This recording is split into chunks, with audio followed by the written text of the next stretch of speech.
Welcome back, everyone, to Box, and finally, it's race week again. We are heading to Spa, and we are excited. Spa generally provides a very exciting weekend.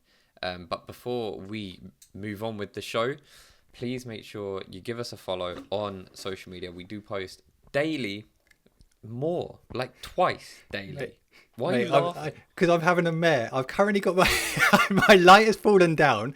It's flickering. This, lads, is going very well. So I'm just going to pop that down. I'm going to let Luke continue. Apologies for the interference. I apologise. No, it's all good. At least it's not dark. If it was dark, Matt would just be sitting in pitch black right now. So I think you've got a window in front of you, have you not? I've got a window in front of me, yeah. I tell you what, I often talk about this podcast as the most cursed podcast out there. I'm sure that a higher power is trying to stop us from putting content out, and probably for good reason. I'm sure you TikTok commenters will agree. There's people at home. There's people at home going now, yeah, maybe you guys should stop doing it. But we're not. You should have listened to us. Yeah. Yeah. So if you do want to continue to stay involved with Box Podcast, please do follow us on social media. Just search Box into Instagram and TikTok. They're going to be the best places to be. Obviously, don't mistake us with Box Club. But you should also give them a follow because we are powered by them, and they have an exclusive offer that we can offer you. You can get 30% off an Ultra subscription by using code BoxBoxPod. I actually looked it up. I've been saying BoxBoxPod 30, but it's not. It's BoxBoxPod. It gets you 30% off an Ultra subscription. The app is free. I should add, you can just go and download it and use all the free features. It is still absolutely quality. So if you're a big F1 fan, do make sure you check that out. It's available on the Apple Store and the Android Store. But yeah, wherever you're listening to us, do give us a 5-star rating. If you're watching on YouTube, when you get to the end of this video, give it a thumbs up. If you agree or disagree with anything we say, comment down below. And if you're new here, subscribe. Let's crack on.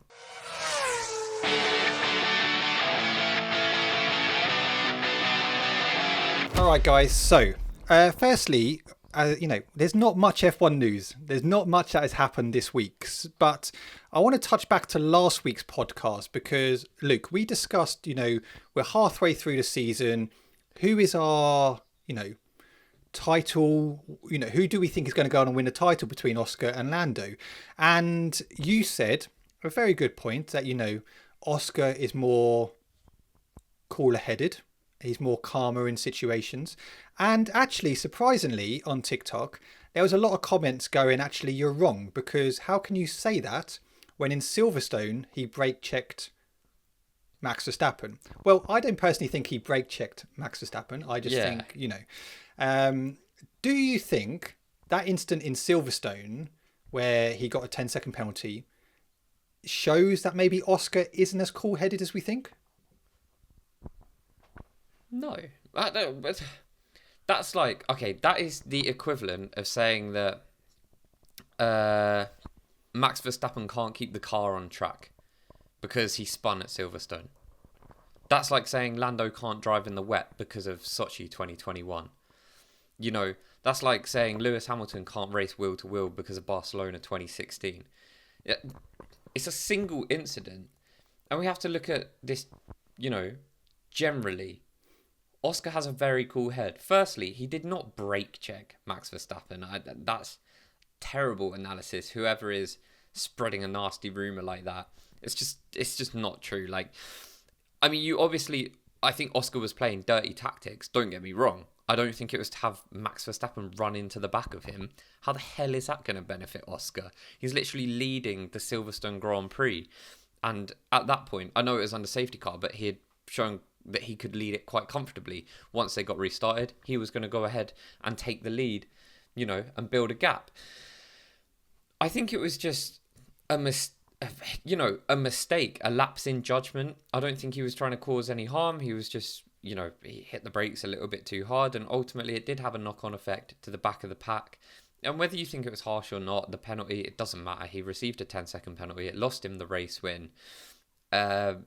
And he's the one that's had to pay the price for it. But I think to use that as an example to say, well, clearly he's not cool-headed, it's just bad. Because if he was doing that every single race, right, obviously you'd say, yeah, okay, maybe he's actually got a problem. Like, why is he doing this? Like, is he doing this out of rage? Has he not got a cool head? But it's one incident. Like, I just don't understand it. Like, if you're walking down the street and you trip up one day, does that just mean you can't walk all of a sudden? Like, if people start saying, "Oh, he's the one that can't walk," what? Because I tripped over once. Do you know what I mean? It's one of those things where you get nicknamed something at school because something happens once. What an analogy. No, I agree. I think, when you look at Oscar Piastri throughout this whole season so far, he has been very composed, very mature in his performances. And look, that Silverstone incident, he will learn a lot from that. And I think at the time, he was very adamant that he did nothing wrong. I don't think that shows whether he's lost his head or whatever. I think that's just something one-off instant. Obviously, if we go into Belgium and he continues that type of streak, then we'll start questioning that. But for me, I stand by what I said last week. Oscar Piastri, and actually I've said it since when he even came into the sport, and I even said it at the beginning of this season. My favourite is still Oscar Piastri. I see. I just look at him and I think he's the ultimate package when it comes to who is going to go on and win the title this year. So do let us know at home. What is your thoughts? Is that instant in Silverstone, has that changed your opinion of Oscar? Do let us know. Do drop a comment if you're watching on YouTube. Right, I've got a little quiz for you, Luke, and you can play at home. You can let us know how you get. So, Well, I tell you what, I love a quiz because we get called Drive to Survive fans a lot. That's fine. It doesn't really bother me. And if you are a Drive to Survive fan and you're new to F1, welcome. This is a space for everyone, especially here at Box Pod. But I do pretty well at these quizzes generally, Yep. so I'm pumped for this. okay.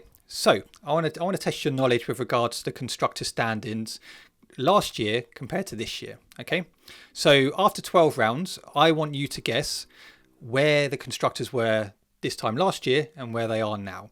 So we'll look at currently and we'll go from 10th to 1st, and we'll start off with Alpine, who are currently 10th in the constructors with 19 points. But who was 10th this time last year? Oh, crap. That's a good question. See, I was anticipating them. Where were Alpine last year? But no, this is fine. Who was 10th last year? I'm going to have to say Sauber. Yep, spot on. Right, P9 this year currently is Haas with 29 points. Who was P9 this time last year in the constructors? I'll give you a clue. Well, I won't give you a clue. They had 4 points. I think it might actually be Haas. My other guess would be Williams, but I'm going to say Haas. Okay, you should have gone with your other guess because it was Williams. Did I say Haas? I meant Williams. Yeah, well done. It's crazy that Haas came out of my mouth. Right, P8 this year is Aston Martin with 36 points. Who was P8 last year?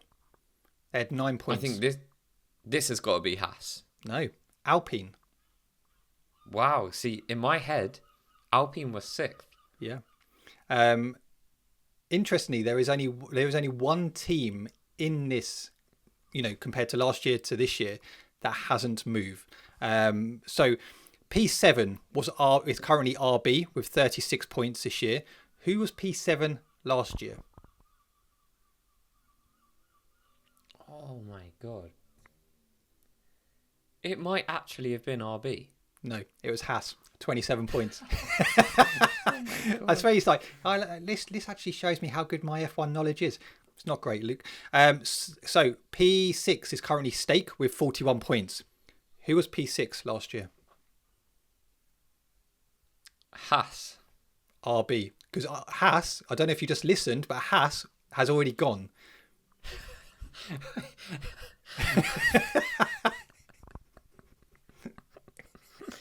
I meant RB. I can't wait to go to P2. Haas. No, Luke. No.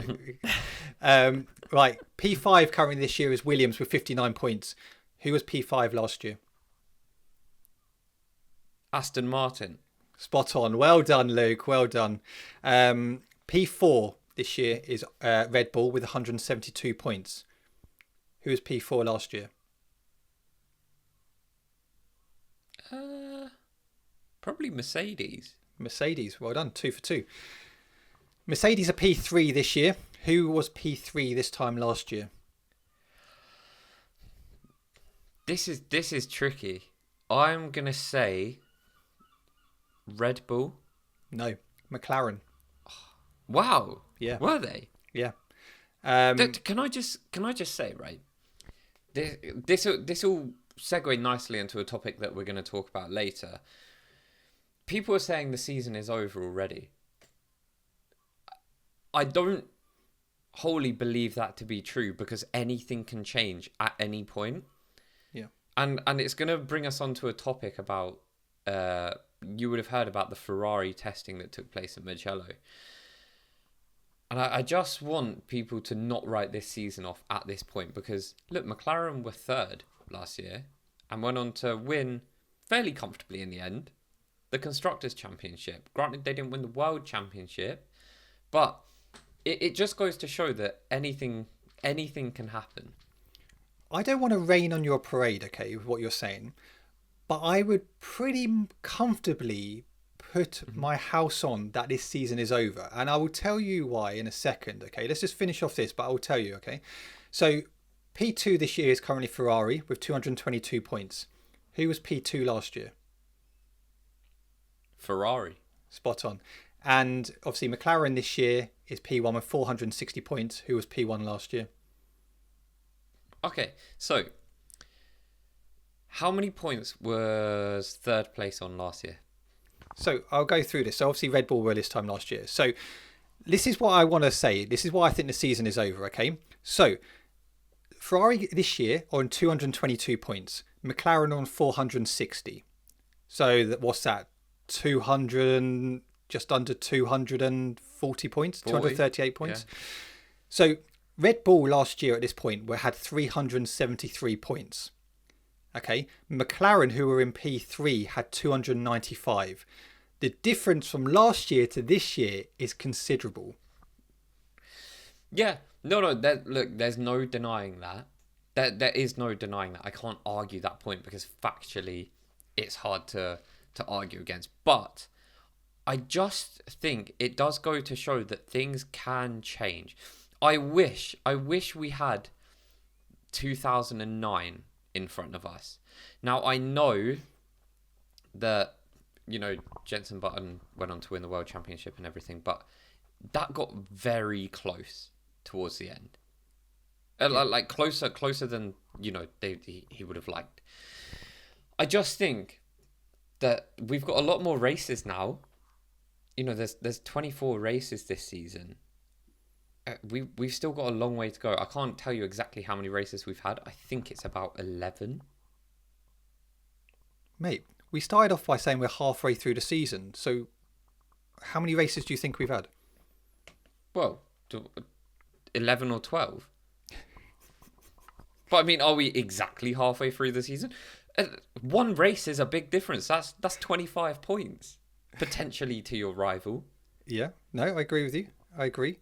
I'm just saying, look, if McLaren can build up a lead of whatever points in half a season, why can't it be overturned in the second half of a season? No, I agree. Okay, so for you guys who are listening, I have to apologise because I think Luke is kind of losing it today. I don't know what's going on with him, but we are, when we're talking about halfway through the season, we are 12. We've already done 12 races. Silverstone was 12 races. 13th race is in Spa, so we are halfway through the season. Look, McLaren. But that's what I said. I didn't say we were. I just said 11 or 12 races in. Yeah. I didn't know if Spa was the 12th race or if Silverstone was like the halfway. But like the halfway. This is the start of the second half. So you've got exactly as many races now as we have had already. Yeah, I cannot see McLaren losing the constructors, and I get what you're saying with regards to we can't rule off, but the gap between Ferrari and McLaren at this moment in time is massive. Okay, it is humongous, and there is no way that I can see Ferrari or Mercedes or Red Bull catching that McLaren, because that McLaren is a different gravy. Look, I'm not going to sit here and pretend to believe that McLaren are going to go on and be caught by anyone. I'm just saying, as we reach the halfway point of the season, don't lose hope, because there was very positive news that came out of Mugello, and I think even if you're not a Ferrari fan, all we really want is there to be... Look, it's great that we've actually finally got two potential world champions going at each other, right? Even if they're from the same team, that's fine. But we've always said here on this podcast, the more the merrier. So if you can throw a Ferrari into the mix and be like, well, actually, the season isn't over, I think that's something to be excited about as F1 fans. Now, if you don't know about this test at Mugello, look, I'm not going to sit here and claim to be some sort of F1 specialist that understands all of the nitty gritty of the aero and suspensions and fucking pull rods and whatever. I don't, but I have some information in front of me. So the layout has changed of Ferrari's rear suspension. Apparently this was leading the team to have to run the car a little bit higher because it couldn't ride over the bumps very well. It also created quite a bit of instability. We saw that in particular at Silverstone, the rear instability, where Lewis Hamilton was said, the car was on a knife edge. Yeah, every time he turned into a corner, it felt like the back end was going to go, and you could kind of see that when he was going around. So apparently the rumors coming out are that the car was able to run lower. It was running a lot more stable, and that this was actually solving one of Ferrari's key issues with their car.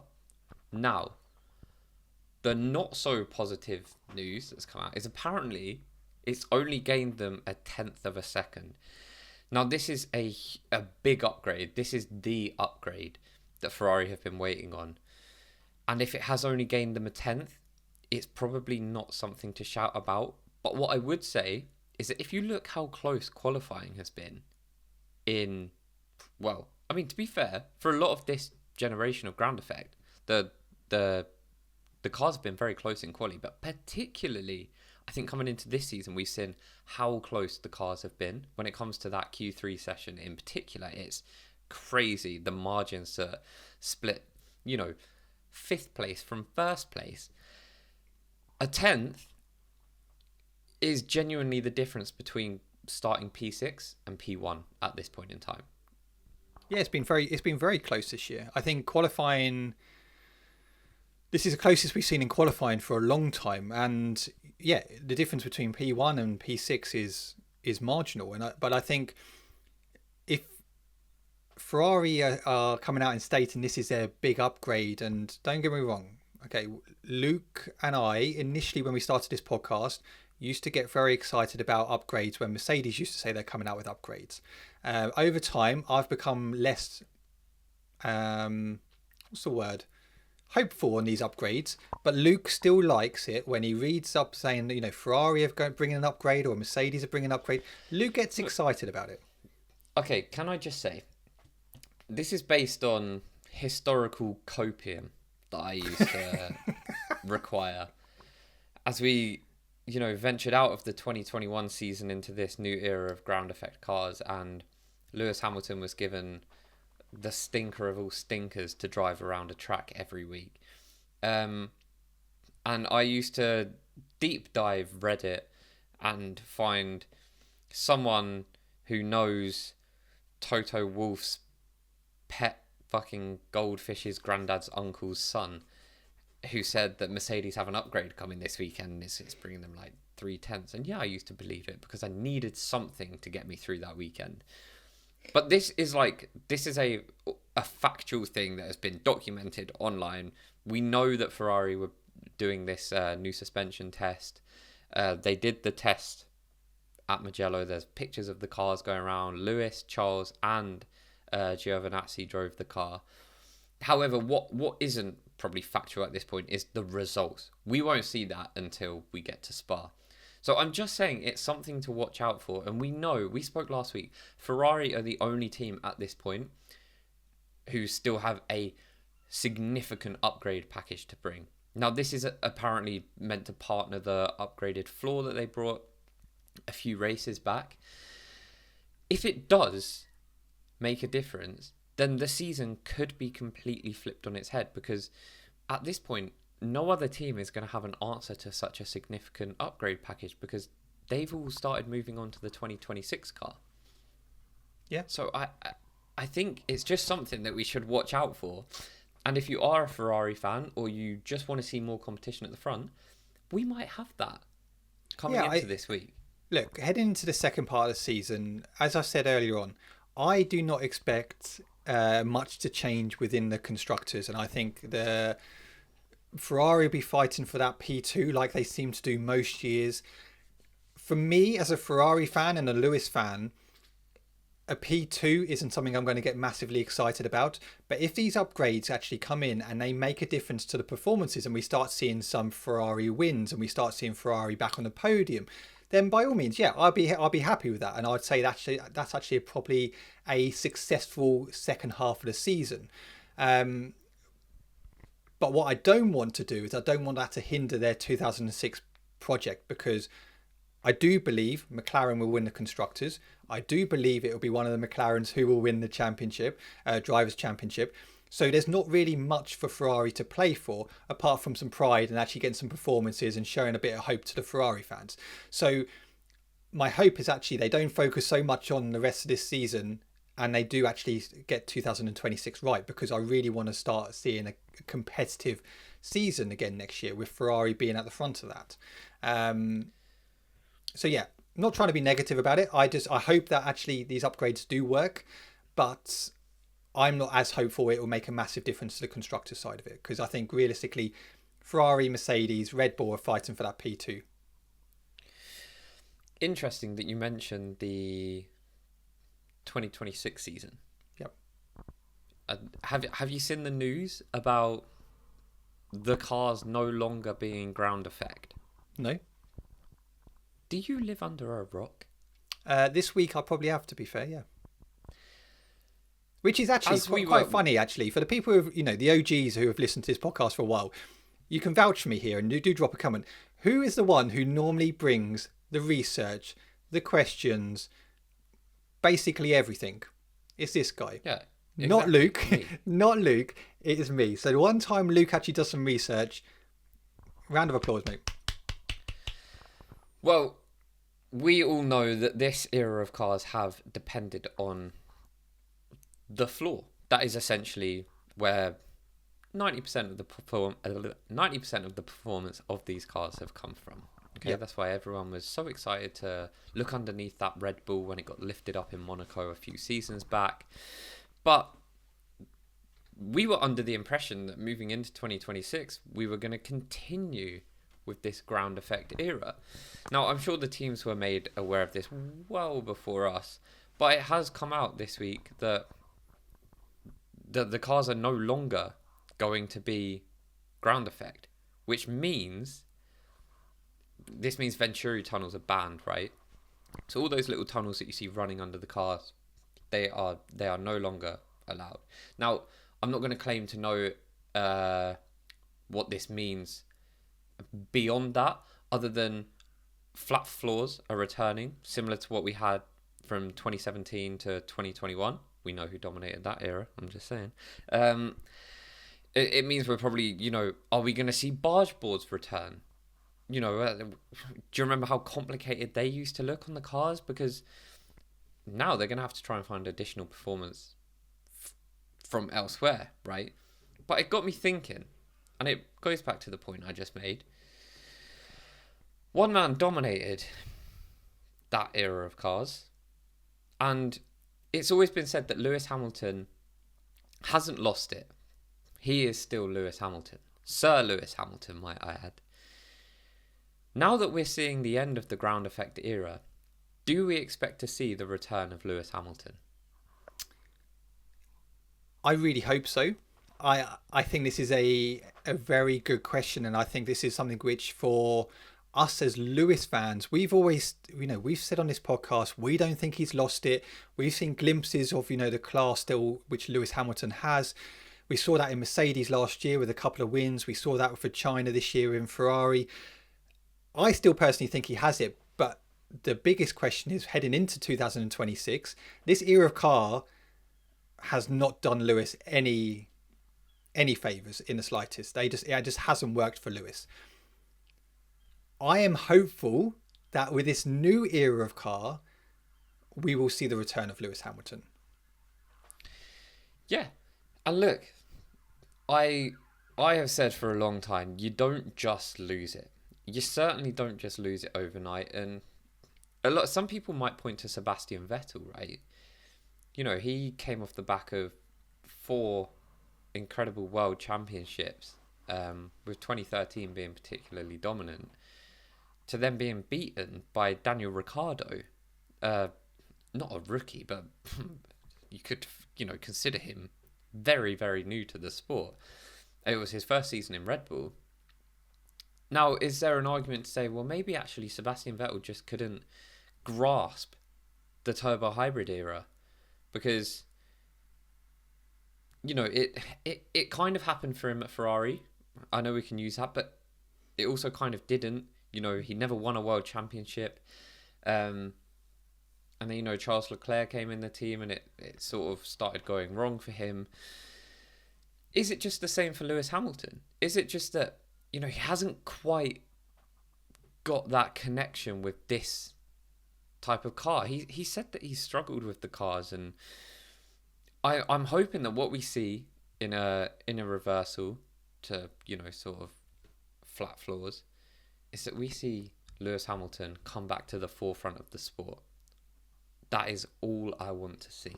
Well, I think it's interesting, isn't it? Because you see a lot of comments that, Lewis has passed it, he's lost it. But I think one thing we have to remember is, this new era of cars came into 2022. You look back at 2021, Lewis Hamilton had one of his most competitive seasons in his career. He went head to head with Max Verstappen and he took it down to the wire in the final race of the season. And he showed some quality performances. You look back at Brazil, he came back from the back of the grid, went on to win the race. He was pretty dominant in that 21 season. Yes, okay, he didn't go on and win the title, although we'll move on from that. He did. But to all of a sudden go into 2022 and people go, he's struggling, he's obviously lost it. You don't just lose it like that. And there is a real argument that actually the reason why he is struggling so much is because of this era of car. He just cannot deal with it. But I think the main thing for Lewis Hamilton heading into 2026 is if he starts the season poorly, then there is that question mark that actually Lewis has lost it. Yeah, look, there's always going to be questions around a great like Lewis Hamilton when they don't perform, when they don't show up for a season or two. And look, 2022 was a rough season, right? The car was bad. It was off the back of 2021. But like you say, you don't lose it overnight. 2023 came P3 in the championship. 2024, again, the car didn't really have it. And granted, it was probably one of his poorer seasons. Well, he won 2 races. I mean, I'm not being funny. 2023 he finished P3, but he didn't win any races. And I know you can argue the case that Max Verstappen was in that rocket ship. But, Lewis started the season in 2024 basically saying he is leaving Mercedes. He is going to go to Ferrari. And then you've got to do a whole season with a team who kind of will shut you out halfway through because they don't want you to see the development for 2025. So last season is a bit of a write-off in some sense, but he had a couple of wins. He won in Silverstone, he won in Spa. So yeah, I don't look. Although I'm a Lewis Hamilton fan, and I'm not saying I'm not delusional. Although I did think he would win in Silverstone, I don't think he's lost it, and I think the real question mark will be in 2026 with this new era. Yeah, no, I completely agree. And like I said, that was the news out this week. I think there's a lot of interesting things we can take from it, and it does change things like quite dramatically, because all of a sudden now you're thinking, okay, well, let's look at the teams actually who did dominate in that era, who performed well, because it's a complete shift. I'll tell you one thing, I bet fucking Aston Martin are kicking themselves. They've just paid £30 million a year to the grandfather of ground effect cars, and they're no longer ground effect. So I wonder if I can get a refund. That was a good investment. I wonder if I can get a Yeah. refund. Yeah, they'll take the receipt to Red Bull, won't they? But I think when you look at this era from 2022 to now, when you look at the teams who have dominated, it's been a Max Verstappen era for sure.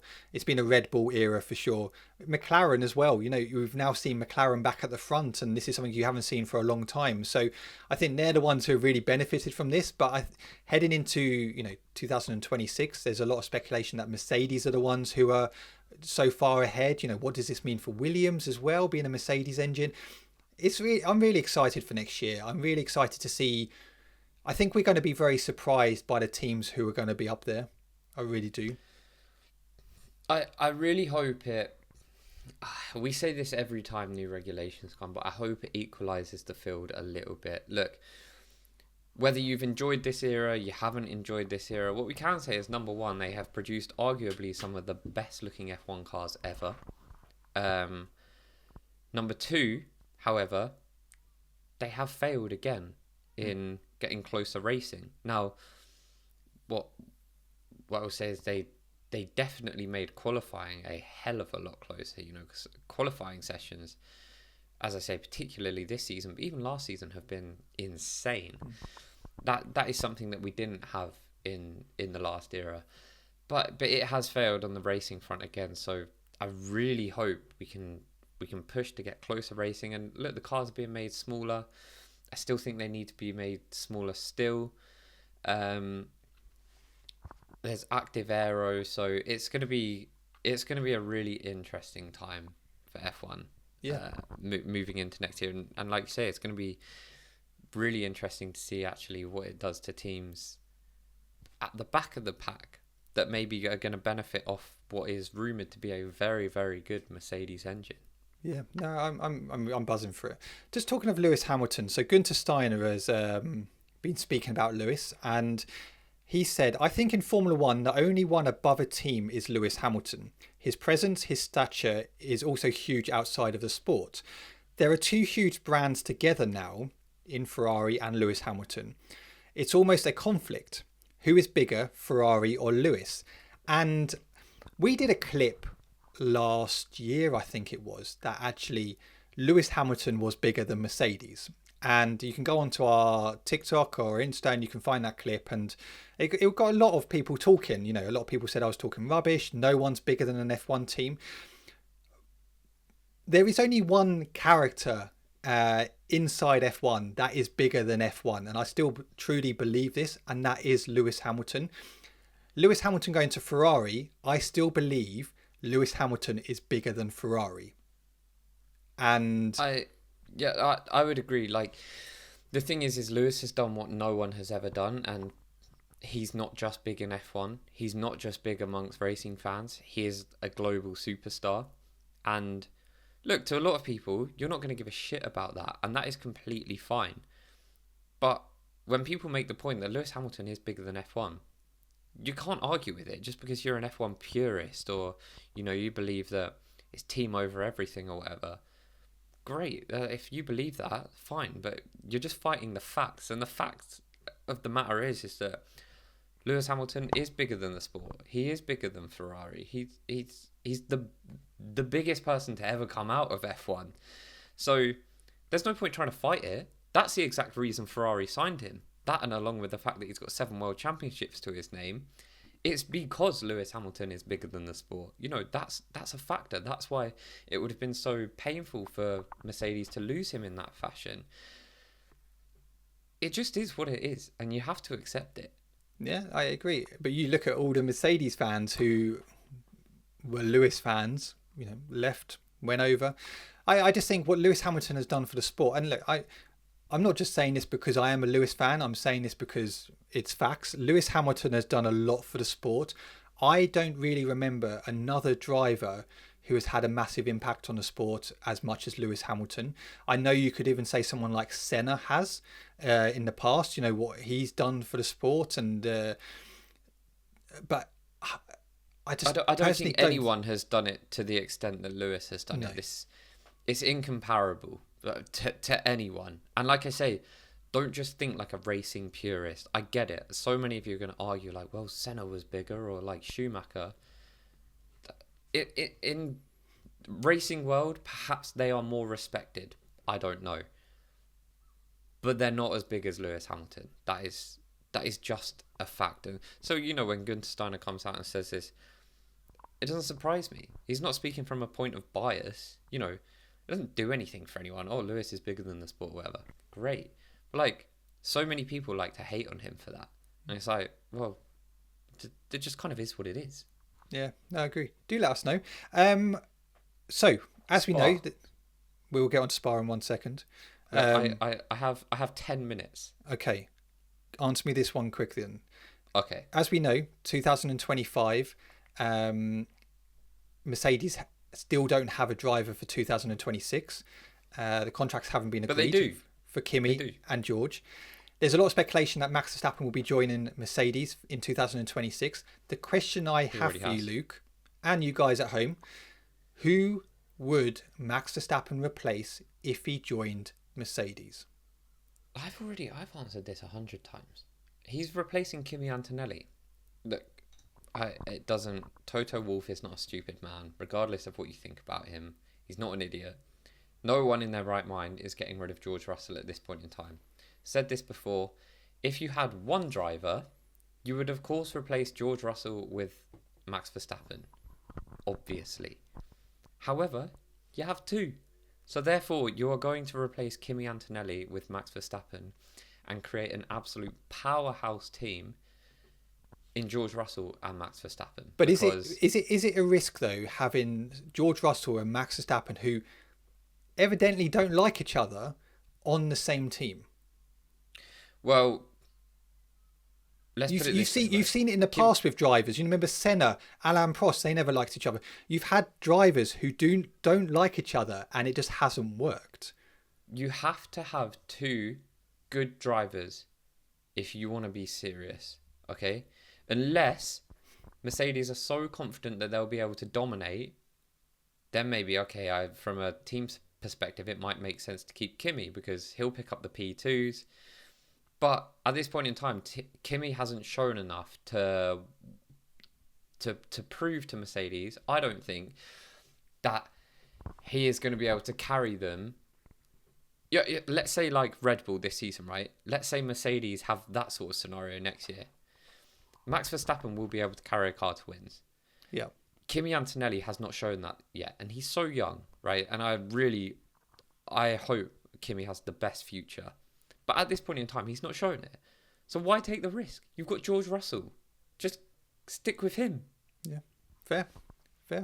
Right, because Luke's got to go, let's quickly do Belgium. So we're back. I was there last year, and I really wish I was going again because it is such a good circuit. But let me tell you about Belgium. You can check it out on the BoxBox apps.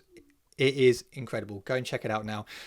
So 7 kilometers long, 44 laps, 19 turns, top speed of 308 kilometers per hour, elevation of 102.10 meters.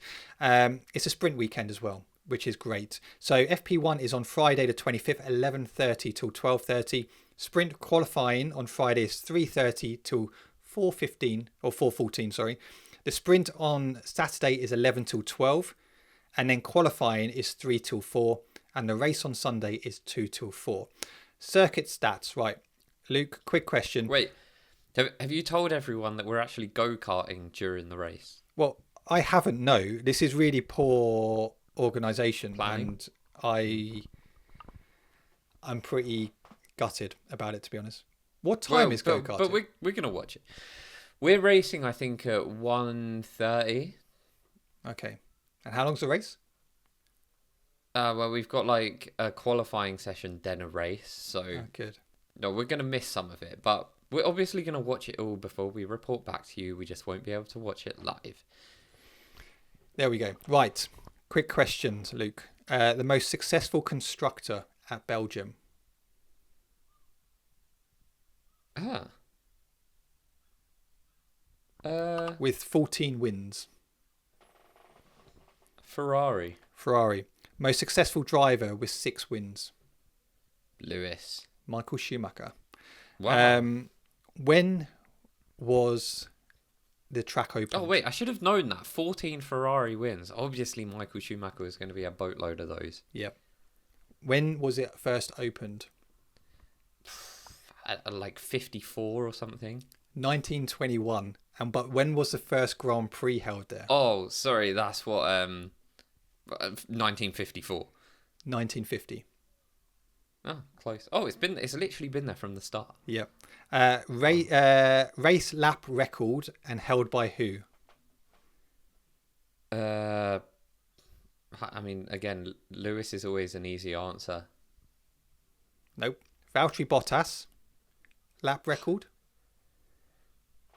Spa. Oh, it's quite a long one, like a 143 maybe. A 146.2. Ah, hey, I was pretty close. You were. The question is, who is your top 3 for the Belgium Grand Prix?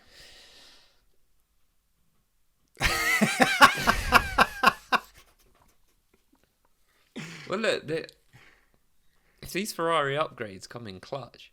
Yeah. Nah, look, I'm not gonna. I do think there's something in these Ferrari upgrades, but I'm gonna say this has Lando written over it. Okay. I'm gonna say Lando, Oscar, Charles. Okay. It's interesting because Belgium is a funny one, because when you look back at last year, McLarens were at this point were becoming quite dominant, but they really struggled last year. Mercedes looked good. They actually did very well there last year. They obviously won it. Ferraris even looked good. Charles Leclerc was a P3, I think. I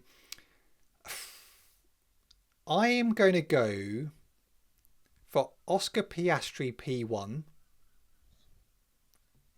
George Russell P2, Lewis Hamilton P3. Wow. The thing is I do feel like you can almost at this point guarantee that a McLaren is going to win. But it does become pretty unpredictable moving back from there. I listen to that and I think, yeah, not bad. Entirely possible. You could throw Max Verstappen in there. That's entirely possible as well. You could put Max for P1. I wouldn't be like, that's unrealistic, because it like I say, it's probably going to be a McLaren, but why couldn't it be Max? Well, we've obviously got, Belgium, and then we got the Hungarian Grand Prix before the summer break. So I really would love to see a Lewis Hamilton podium before the summer break, which would be nice. But do let us know who your top 3 is for the Belgium Grand Prix. That is the end of the podcast. I hope you've enjoyed it. Do drop a comment if you're watching on YouTube. Do drop a comment on all the things we've discussed today. If you're listening to us on Spotify, leave us a 5-star rating. We really appreciate it. But you can also check us out on all social media, TikTok, Instagram. That's where we post daily. But yeah, it'd be great to get some racing back next week. It's been a long couple of weeks so far. But yeah, have a good week, and we shall see you next week for a brand new episode. Bye-bye.